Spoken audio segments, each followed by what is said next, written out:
Water pollution की बात करें तो यहाँ पे कुछ क्वेश्चन हमने लिए हैं जो यूपीएससी एमपीपीएससी में आ चुका है, एक बार आप देख लीजिए। और ये 2000 शब्द का आपको पता है मेंस में लिखने के लिए आता है, तो क्वेश्चन को लेते हुए कुल 1730 शब्दों का हमारा ये पैरा है। किसको? वाटर पोल्यूशन पे। पहले हम देख लेते हैं कि इंपॉर्टेंट क्यों है, उसके बाद अपने आप समझ में आएगा कि कितने परसेंट कवर हो जाएगा। खैर, ये जल जनित रोग यूपीएससी 2015 में आया हुआ क्वेश्चन है ऑप्शनल में, और ये 2012 में यूपीपीएससी में ही आया हुआ, और यूपीपीएससी का ये तीसरा 2015 में। ठीक है। और बात करें यहाँ पे देखिए सीजीपीएससी 2014 में ये निबंधात्मक प्रश्न आया हुआ है, जिसका कि आपको पता है। अगर जरा सा भी कि कैसे क्वेश्चन लिखे जाते हैं या कैसे क्वेश्चन आते हैं तो आपको पता है कि 2000 शब्दों का आंसर लिखने के लिए आता है एक निबंध में। और ये आपका अगला 5वां क्वेश्चन है एमपीपीएससी में। ठीक है, एमपीपीएससी 2012 में आया हुआ क्वेश्चन। तो हम लोग बात करेंगे क्वेश्चन यहाँ पे जितना हम लोगों ने सवाल देख लिया, आप चाहें तो पीछे जाके क्वेश्चन को फिर से देख लीजिए, पढ़ लीजिए क्या है क्या नहीं है। और हम लोग सीधे जल प्रदूषण की बात करेंगे। और ये बात श्योर है कि 95% पॉइंट्स हमने यहाँ पर कवर कर लिया है, क्योंकि हमने यूज किया है 1730 शब्दों का, और आपको 2000 शब्द चाहिए। तो बाकी आपके ऊपर है, आपकी चॉइस पर कि आप एक्स्ट्रा क्या लिखना चाहते हैं। ठीक, समय को न बर्बाद करते हुए सीधे शुरू करते हैं। तो जल प्रदूषण विश्व स्वास्थ्य संगठन के अनुसार प्राकृतिक अवस्था अन्य स्रोतों से उत्पन्न अवांछित बाहरी पदार्थों के कारण जल प्रदूषित हो जाता है। एक तथा यह विषाक्तता एक सामान्य स्तर से कम ऑक्सीजन के कारण जीवों के लिए हानिकारक हो जाती है तथा संक्रामक रोगों के फैलने में सहायक होता है। जल प्रदूषण के स्रोतों को दो भागों में बांटा गया है, पहला प्राकृतिक और दूसरा मानव स्रोत। जी बिल्कुल, प्रकृति से भी थोड़ा बहुत जल पे प्रदूषण पे इफेक्ट पड़ता है। कैसे? कि जिसमें मृदा अपरदन, भूस्खलन, ज्वालामुखी उद्गार तथा पौधों एवं जंतुओं का विघटन प्रमुख है। नद भार के कारण नदियों का जल गंदला दिखाई देता है। मानव स्रोत सबसे ज्यादा है, जिसमें से औद्योगिक नगरी कृषि तथा सामाजिक स्रोत प्रमुख हैं। ये 4 स्रोत। अब इस पे हम लोग बारी बारी से सब पे चर्चा करेंगे। औद्योगिक स्रोत में क्या है कि प्रमुख प्रदूषक क्लोरीन। अब देखिए मेन पॉइंट पर आपको यहाँ हाईलाइट करते चलेंगे। मेन पॉइंट का जल प्रदूषण के बारे में सबको पता है, ठीक है। लेकिन 2000 शब्दों में लिखने को आ जाए तो क्या मटेरियल क्या होगा आपके पास, तो उस मटेरियल की बात हो रही है। मुख्य प्रदूषक chlorine, sulphate, bicarbonate, nitrate, sodium, magnesium, phosphate आदि है। ठीक है, इन्हें औद्योगिक इकाइयों से नदियों, झीलों, तालाबों आदि में बहा दिया जाता है, जिससे जल का प्रदूषण होता है। भारत में लगभग 70% नदी प्रवाहित जल प्रदूषित हो चुका है।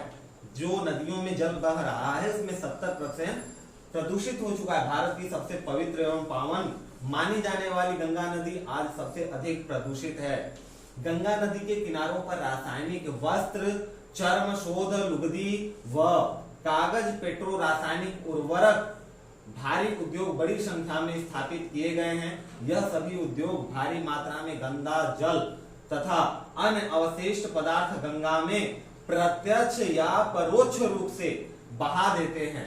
उदाहरणतया, अब उदाहरण में पॉइंट लिखना है क्या कि कानपुर में स्थित 151 चमड़े के कारखानों से प्रतिदिन 58 लाख लीटर प्रदूषित जल गंगा नदी में बहा दिया जाता है। भारत में उद्योगों में सबसे अधिक प्रदूषित दामोदर नदी है, ध्यान रखेंगे। उद्योगों की वजह से सबसे ज्यादा प्रदूषित नदी दामोदर। पहले तो दामोदर नदी को बाढ़ों के कारण बाढ़ आ जाती थी, बंगाल का शोक कहा जाता है, परंतु अब यह अत्यधिक प्रदूषित होने के कारण बंगाल और झारखंड दोनों ही राज्यों का शोक बन गई है। इस नदी पर अनेक कोयला खाने, कोयला साफ करने के लिए केंद्र ताप विद्युत संयंत्र तथा ताप विद्युत संयंत्र, कोक भट्टियां मध्य निर्माण में लाए, रासायनिक उद्योग तथा लौह इस्पात संयंत्र स्थापित किए गए हैं। ठीक है, अब कागज तथा लुगदी उद्योग की बात करें तो इससे किस प्रकार से प्रदूषण होता है, तो इस उद्योग में प्रदूषणकारी तत्वों में लकड़ी के टुकड़े, खाल के टुकड़े, सेलुलोज, रेसे तथा अनेक रासायनिक पदार्थ होते हैं। कागज के लिए प्रयोग की गई लकड़ी का लगभग 50% भाग अवशिष्ट प्रदूषित कारी पदार्थ बन जाता है। पदार्थ जल में मिलकर उसकी गुणवत्ता पर बुरा प्रभाव डालता है। वस्त्र उद्योग में बात करें तो वस्त्र उद्योग के प्रदूषितकारी तत्व मुख्यतया क्षारीय होते हैं। ठीक है, क्षारीय जिसमें ऑक्सीजन की मात्रा अधिक होती है। वस्त्रों की रंगाई, धुलाई तथा ब्लीचिंग के लिए अधिक मात्रा में जल की आवश्यकता होती है और इस उद्योग में प्रयोग किया गया जल रंगों तथा अन्य रासायनिक तत्वों से प्रदूषित हो जाता है। अब भोजन के उपक्रम में कैसे जल प्रदूषित होता है, इस पर भी एक नजर हम लोग देख लेते हैं। तो इस समय दुग्ध उत्पादन, मांस उत्पादन, फल संशोधन और मत्स्य निर्माण उद्योग आदि सम्मिलित हैं, जिसमें वधशालाओं, जहां पे पशुओं को वध किया जाता है, वधशालाओं में बहुत से अवशिष्ट पदार्थ पैदा होते हैं जिन्हें यदि उपयुक्त व्यवस्था के बिना फेंक दिया जाए तो यह वायु और जल दोनों को प्रदूषित करते हैं। चीनी मिलों तथा मध्य निर्माण, वाइन, शराब निर्माण केंद्रों से नाइट्रोजन, प्रोटीन, मांडी आदि बाहर निकलते हैं। इन सभी पदार्थों की ऑक्सीजन की मांग अधिक होती है। ठीक है, और पदार्थ जल में क्या करते हैं भाई, जैसे ये जल से मिलेंगे तो जल से ऑक्सीजन को अवशोषित कर लेते हैं, जिससे जल अत्यधिक प्रदूषित हो जाता है। रासायनिक उद्योग की बात करें तो इस वर्ग में अम्ल निर्माण, भारी उद्योग, उर्वरक, कीटनाशक, उर्वरक यानी खाद, कीटनाशक तथा अन्य अनेक प्रकार के जब एवं आ जाए उद्योग सम्मिलित किए जाते हैं। उर्वरक उद्योग निर्माण में प्रदूषितकारी तत्वों में फास्फोरस, फ्लोरीन, सिलिका की बड़ी मात्रा में निलंबित ठोस पदार्थ भी होते हैं। ध्यान देंगे, रियान और डीडीटी, रियान और डीडीटी के उद्योग में भारी मात्रा में अम्ल होता है, जिसकी संक्षारण शक्ति अधिक होती है। अब धातु उद्योग में किस प्रकार से हमारा जल प्रदूषित होता है, तो भारतीय उद्योग से निकलने वाली प्रमुख प्रदूषणकारी तत्वों में तांबा, सीसा, पारा, क्रोमियम और कैडमियम, जस्ता आदि मिले हुए होते हैं, जिसके कारण मनुष्य तथा जल में रहने वाले जीवों दोनों के लिए हानि पहुंचाता है। पेट्रोलियम उद्योग की बात करें तो तेल परिष्करणशालाओं में जहां तेल का संशोधन किया जाता है और पेट्रो रसायन उद्योग की इकाइयों में से हाइड्रोकार्बन, फेनोलिंग कंपाउंड तथा अनेक प्रकार के, ठीक है, जैव एवं जल मिश्रण होते हैं। इन तत्वों से जल में दुर्गंध फैलती है, जैव है ये, और जिससे स्वाद खराब हो जाता है। उपरोक्त के अतिरिक्त चर्म शोधन साबुन व कृत्रिम डिटर्जेंट, सीसा, इलेक्ट्रोप्लेटिंग आदि में के उद्योग में भी जल प्रदूषण होता है। अब नगरीय स्रोत की बात करें, ये तो औद्योगिक स्रोत हो गया, हम लोगों ने 4 भागों में बांटा था। नगरीय स्रोत की बात करें तो दैनिक कार्यों के लिए एक नगरवासी प्रतिदिन औसतन 135 लीटर जल का प्रयोग करता है, जिसका 70 से 80% नालियों में गंदे जल के रूप में बहा दिया रूप में बैठकर नदियों, झीलों, तालाबों आदि में प्रवेश करता है। ठीक है,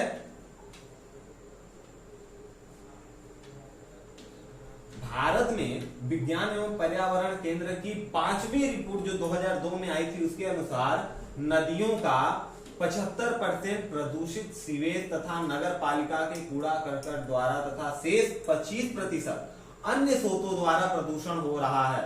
ठीक है, नगरीय, यहां देखिए पॉइंट क्या है कि 75% नगरीय स्रोत द्वारा अकेले प्रदूषण हो रहा है, 25% ही अलग स्रोत हैं। गंगा नदी के किनारों पर बसे 25 बड़े नगर 134 करोड़ लीटर मल जल प्रतिदिन पैदा करते हैं, जिनका अधिकांश वाहन शोधन के बिना ही नदी में डाल दिया जाता है।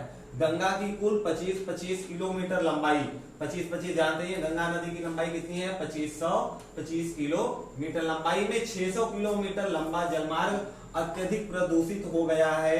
यह भारत का सबसे बड़ा नदी बेसिन है, जिसमें भारत की 47% जनसंख्या निवास करती है।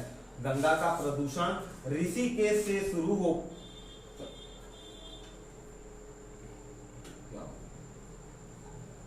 गंगा का प्रदूषण ऋषिकेश से शुरू होकर शुरू होकर हरिद्वार, कन्नौज, कानपुर, इलाहाबाद, मिर्जापुर, वाराणसी, छपरा, पटना, मुंगेर, भागलपुर तथा बरौनी से होता हुआ कोलकाता तक होता रहता है। गंगा की भांति यमुना के जल को भी दिल्ली सहित हरियाणा तथा उत्तर प्रदेश के कई नगर प्रदूषित करते हैं। हरियाणा में यमुना नगर, करनाल, पानीपत, ठीक है, सोनीपत आदि नगरों का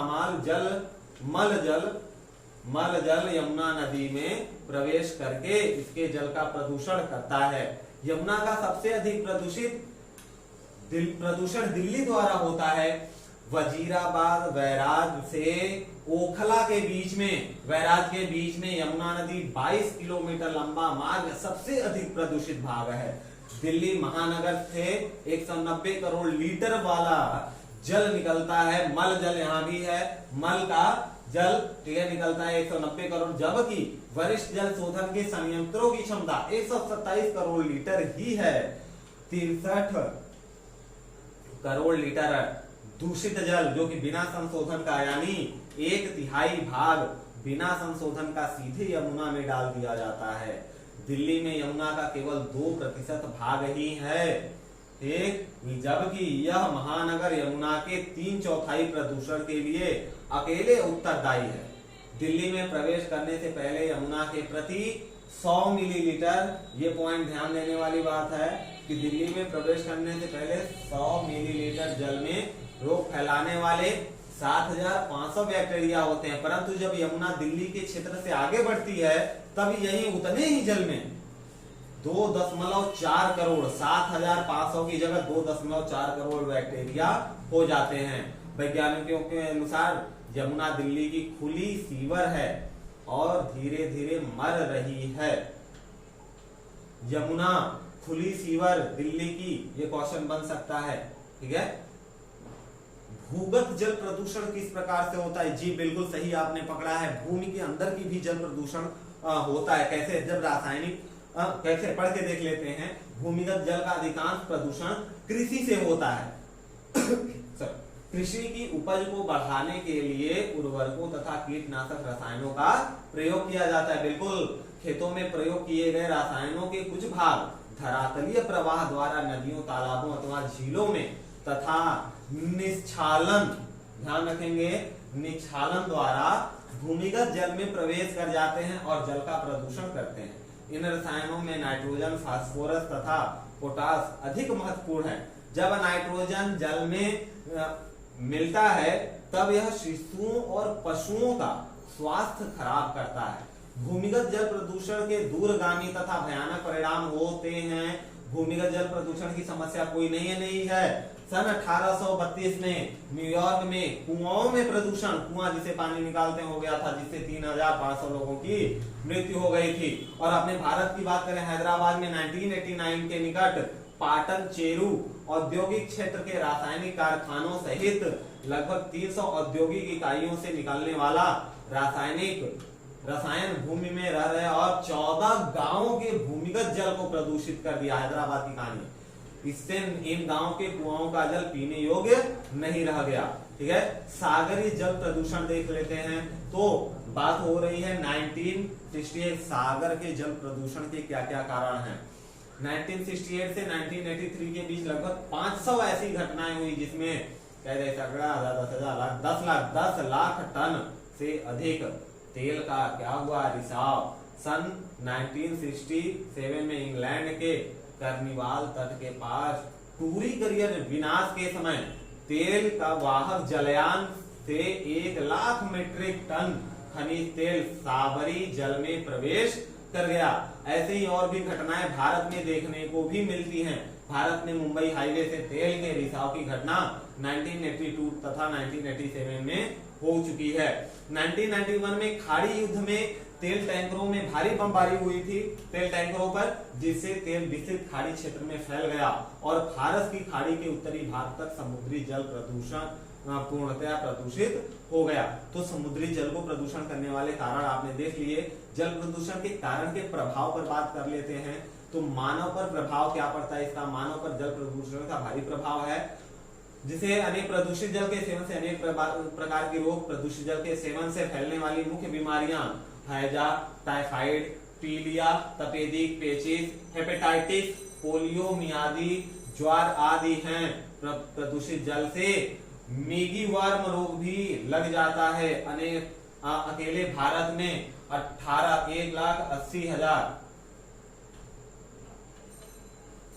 लाख, क्या बात है 5 जीरो है, 18 लाख व्यक्ति इस रोग से, किस रोग से, गिनी वार्म, ठीक है, 18 लाख लोग ग्रसित हैं। जल प्रदूषण से पशुओं पर और जलीय जीवों और वनस्पतियों पर क्या प्रभाव होता है? तो जल प्रदूषण का सबसे अधिक प्रभाव जलीय जीवों पर पड़ता है, क्योंकि उनका समस्त जीवन ही जल पर निर्भर रहता है। जल में विषाक्त रसायनों की अधिकता से जलीय जीवों तथा पौधों की मृत्यु हो जाती है। अनुमान है कि पिछले 20 वर्षों में जलीय जीवों में 40% की कमी हुई है। जल प्रदूषण से होने वाली हानियों के कई उदाहरण हैं। इसका सबसे पहला प्रभाव मछलियों की बड़ी मात्रा में मृत्यु के रूप में नोट किया गया। अधिकांश प्रदूषित जल का प्रयोग करने से मृदा पर भी प्रतिकूल प्रभाव पड़ता है। भूमि की उर्वरता कम हो जाती है और अधिक लवणता वाले जल से सिंचाई करने पर मिट्टी में क्या बढ़ जाती है?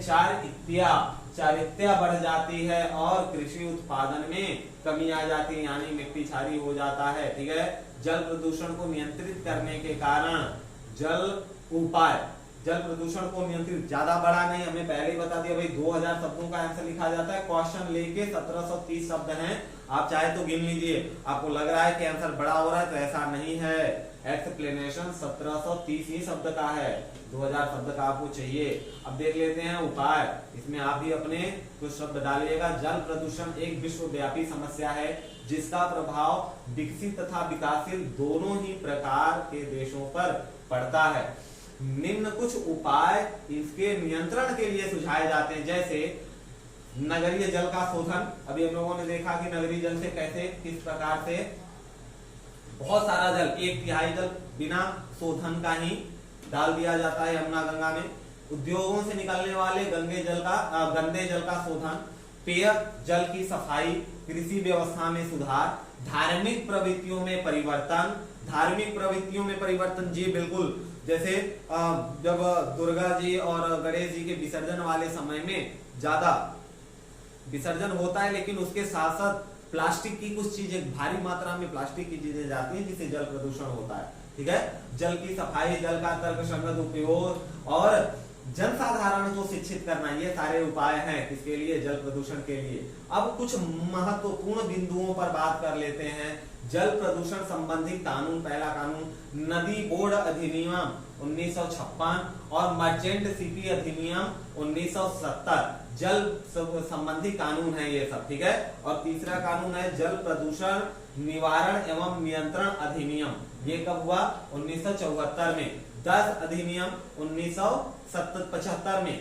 जल प्रदूषण निवारण और नियंत्रण अधिनियम ये 1975 में दूसरी बार। जल प्रदूषण नियंत्रण तीसरी बार कब हुआ भाई? 1977 में। ठीक है, तो इतने महत्वपूर्ण बिंदु थे। आई होप कि वीडियो आपको अच्छा लगा होगा। सबसे खास बात यह है कि जल प्रदूषण को इससे बाहर कुछ भी नहीं है, लगभग 95% कवर हो गया है। 5% आपके अपने विचार हैं जो आप यहाँ पर रख के 2000 शब्द पूरा कर सकते हैं।